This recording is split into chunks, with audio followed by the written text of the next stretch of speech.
welcome to leverage class. So basically, leverage, I would like to keep it very simple, very very simple.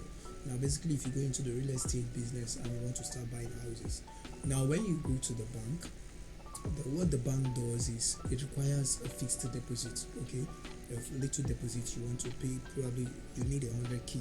So you want to purchase a house of 100,000 naira, $100,000. Let's use dollars, $100,000, and the bank requires 20,000 margin, 20% margin. Sorry, for you to. So we're discussing two things in this very lesson: leverage and margin. So please pay attention to my words.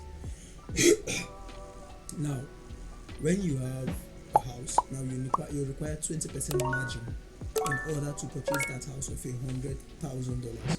So basically, what the bank is saying is you need to deposit at the very least $20,000 in order for them to help you make payments for the $100,000. Now, when the bank makes that payment, automatically you are owing them 80k, which you are going to pay back, whether you like it or not.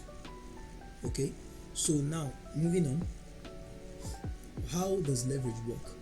In this book, in the market, the forex markets require, remember I told you one lot is about $100,000 buying power, 0.1 is $10,000, and 0.01 is $1,000, but not all traders have this kind of money.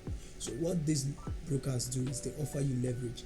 So they basically offer you what the banks offer in the real estate business. So that way you can actually place a very large order with a very small money. With your $100, you'll be able to place a trade of up to like maybe one lot, 0.1, okay, and your account will be able to take it because the broker is offering you leverage. Leverage can be from 1:100 to 1:1000, 1:3000. The number of the leverage doesn't really matter. It just gives you more room to trade and gives you more space to actually take orders that you want to take. Okay. Now moving on to margin. Margin is the required amount you need to deposit in order for you to place a trade. So in order to place a trade of one lot, in most cases you need to have at least $50 to $100 on your account. That is the required margin. I've just explained what required margin is. It is the amount of money that needs to be in your account to permit you to trade some certain amount of lot sizes. While in the case of free margin, when you have an order running already, that the first order running has taken some margin, you still have some margin left. The amount left is what determines the amount of orders you can still take.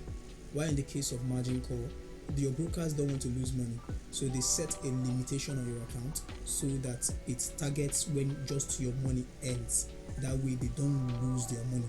So even if they are giving you space to take $100,000 buying power, don't think that you are now free to place any order you want and you are losing any amount. Your brokerage will target just your money. So the moment your money gets liquidated, the trade is collapsed. Even in most cases, they don't allow your money just die out. The moment you lose 90%, they just kill off the trade to ensure that they don't lose money. Okay, I think that's all for margin. It is nothing huge. Don't let it bother you. You don't really need to pay much attention to that because you won't be trading too much.